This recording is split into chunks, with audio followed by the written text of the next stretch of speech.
트럼프 대통령께서 연방교육부 Department of Education 폐지를 추진하며 저소득층 학생들은 어떻게 하라는 것이냐라는 비판 속에 논란이 커지고 있습니다.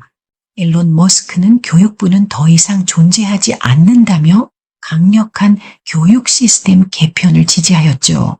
그렇지 않아도 술렁이던 상황에서 머스크의 코멘트는 마치 끓는 물에 기름을 붓는 듯한 강한 반응을 불러일으켰습니다. 금요일에는 민주당 의원들의 교육부 출입이 차단되며 갈등이 더욱 심화되었는데요. Department of Education 교육부는 우리 교육의 직격탄이 되는 이슈인 만큼 제가 더욱 깊이 있는 정보를 조사해 보았습니다. 그런데 뭔가 이상한 점이 있습니다. 현재 정부 지원을 받는 저소득층 학생과 가족의 숫자는 놀라울 정도로 많으며 믿기 어려울 정도로 광범위한 영향을 미치고 있습니다. 과연 지금까지 정부 보조를 받아온 학생과 가족들은 앞으로 어떻게 될까요? 그런데 이 혼란 속에서도 명문 대학들은 지나치게 조용합니다. 너무나도 고요한 분위기입니다. 왜일까요? 아마도 트럼프 대통령께서 하신 강경 발언 때문일 것입니다. 나 명문 대학들에게 감정 만쏘이다. 그렇게 말씀하셨잖아요. 너무 조용합니다. 마치 폭풍 전야의 고요, 큰 사건이 터지기 직전의 긴장감이 감돕니다. 미국 교육부가 폐지된다면이란 이슈로 이런 큰 변화를 어떻게 보는지 미국 주요 미디어 반응을 정리해 보겠습니다. 먼저 월스트리트저널 오피니언을 살펴볼게요. 공립학교 지원 예산이 사라지면 지방정부의 세금 부담이 커질 것이다. 공립교육 서비스의 질 저하가 불가피하다고 분석을 했고 대학 학비 보조금 감소로 인해 저소득층 학생들의 대학 진학률이 하락할 가능성이 크다고 경고한다 라고 말하는군요. 다음은 워싱턴 포스트입니다. 교육부 폐지는 장애 학생과 저소득층 모든 학생과 대학생 가정이 가장 큰 타격을 받을 것이라고 우려하며 교육 기회의 불평등이 심화될 것이라고 전망했습니다. 뉴욕 타임스, 트럼프 행정부의 연방기관 축소 전략이 교육뿐만 아니라 보건, 복지 등 다른 분야에도 영향을 미칠 것이라고 분석. 민주당 의원들의 강한 반발에도 불구하고 강력한 공화당 주도 지지로 인해 DOE 폐지 논의가 급진전될 가능성이 크다고 평가. 네, 모든 정황을 보면 Department of Education이 매우 위태롭군요. CNBC는 교육부 폐지가 경제에도 직접적인 영향을 미칠 것이며 학생 대출 시장과 사립교육 시장에 큰 변화를 초래할 것이라고 분석. 연방정부의 대학 학비 지원이 축소되면 학생들은 민간 대출에 더 의존하게 되고 대출 금리가 상승할 가능성이 높다. 또한 대학들은 운영비 충당을 위해 등록금을 인상할 수 있어 저소득층 학생들의 교육 기회가 더욱 제한될 우려가 크다. 네, 알겠어요. 이제 보니 거의 모두 트럼프 대통령을 반대만 하는군요. 제 조사에 의하면 더 큰 그림을 보셔야 합니다. 트럼프 대통령의 교육부 폐지 선언에 이유가 있었더라고요. 트럼프 대통령의 교육부 폐지 선언, 그 배경에 숨겨진 더 큰 그림이 있는 듯해요. 교육부 폐지 선언은 단순한 교육개혁 차원을 넘어 훨씬 더 큰 경제적 맥락과 연결되어 있습니다. 지금 미국 교육 시스템의 실패와 예산 낭비 지적, 그 심각성은 너무 큽니다. 정말 미국 교육 시스템의 실패와 예산 낭비 문제가 상상을 초월할 정도로 심각합니다. 미국은 세계에서 가장 많은 교육 예산을 투자하지만 학생들의 학업 성취도는 선진국 중 최하위권을 기록하고 있습니다. 국제 학업 평가 피사에서 수학 34위, 과학 및 독해 성적도 저조한 수준을 유지하고 있어 사실상 미국이 교육 강국이라는 체면이 서지 않는 상황입니다. 미국 교육 성적 충격, 트럼프 대통령의 강경 대응 이유가 있습니다. 미국이 교육 부문에서 체면을 구겼고 트럼프 대통령께서는 지는 것을 누구보다 싫어하는 성향을 갖고 계십니다. 그런데도 이 막대한 교육 예산을 퍼붓고도 결과가 부끄러울 정도로 저조하다는 것이 문제의 핵심입니다.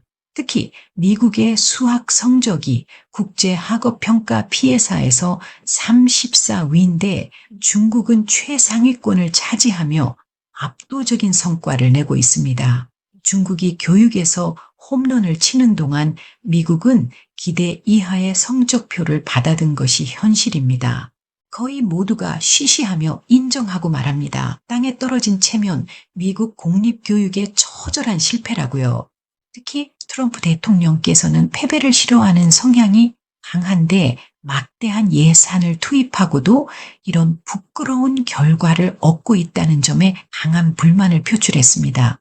트럼프 행정에선 핵심은 공립학교 시스템이 거대한 관료 조직으로 변질되면서 실질적인 교육 성과보다 행정 비용이 급증하고 있다는 것입니다. 교육의 질을 높이기보다는 관료제 운영에 예산이 낭비되고 있다는 점이 가장 큰 비판의 대상이 되고 있습니다.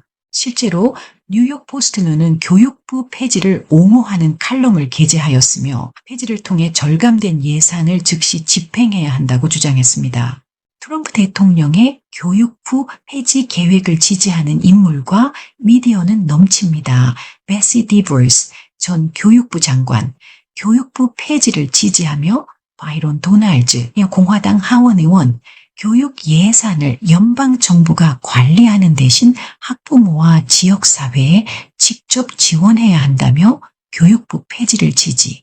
빌 마her 정치평론가 및 방송 진행자, 교육부가 실질적인 교육 성과를 개선하지 못했다고 비판하며 트럼프 대통령의 교육부 폐지 계획에 동의를 하고 나섰습니다. 실로 팽팽한 대립잉어죠. 미국 교육부는 4,425명의 직원과 천문학적인 예산을 운영하고 있습니다. 미국 교육부는 연방 학자금 지원 정책 수립, 교육기금 배분 및 감시, 교육 데이터 수집, 교육법 집행 등을 담당하는 기관입니다. 2024년 교육부 예산은 연방 학자금 지원, 저소득층 학생 지원, 특수교육 서비스 등에 사용됩니다. 미국 교육부 Department of Education 2024년도 총 예산은 $241 billion, $660 million, 연방 학자금 지원국 Office of Federal Student Aid $171 billion, $390 million, $1 billion는 100만 불이 1000개가 된다는 소린데 상상이 가시나요? 이 예산은 Pell Grant, Direct Loan 등 대학생 학자금 지원에 사용됩니다. 나머지는 K에서 12학년의 공립교육, 타이틀 1 저소득층 학교 지원, IDA 장애학생 교육 지원 등에 투입됩니다. 그런데요, 저는 놀라운 숫자를 발견했습니다. 교육부 예산의 약 71%가 대학 학자금 지원에 집중되었다는 사실입니다. 명문대학 합격생 저소득층이 여기서 그랜트라는 무료 학자금을 많이 받았습니다. 이만큼의 돈을 오랜 세월 퍼부었는데 대학은 과연 어떻게 변했을까요? 미국 대학 문제가 점점 더 심각해지고 있습니다. 미국 대학 문제, 단순히 학비 문제만이 아니다. 포브스가 터뜨린 이슈는 저도 마음이 아프더라고요. 2023년 퍼블릭 아젠다의 설문조사에 따르면 응답자의 3분의 2가 대학이 과거에 갇혀 있다며 현대 학생들의 요구를 충족하지 못하고 있다고 응답했습니다. 이는 단순한 학비 문제가 아니라 미국 대학 시스템이 시대 변화에 적응하지 못하고 있다는 구조적 문제를 시사합니다.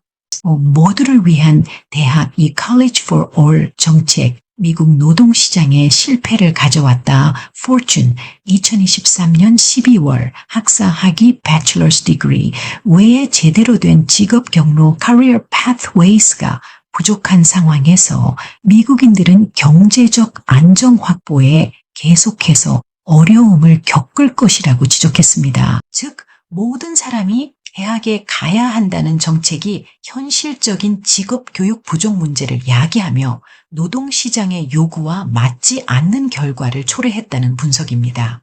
부정적인 이야기는 여기까지 하겠습니다. 현재 이런 일이 벌어지는 이유를 설명하려다 보니 길어졌네요. 이제 짧고 간결하게 정리하겠습니다. 현재 미국은 역사적인 변화의 한가운데에 있으며 이는 마치 강력한 토네이도가 휩쓰는 듯한 상황입니다. 여러 교육 전문가와 미국 저명한 언론들은 미국의 저소득층 가정이 대학에 진학하는 것이 더욱 어려워질 것이라고 경고하고 있습니다. 등록금 지원을 위한 연방 보조금, Pell Grants 등이 사라질 가능성이 크기 때문입니다.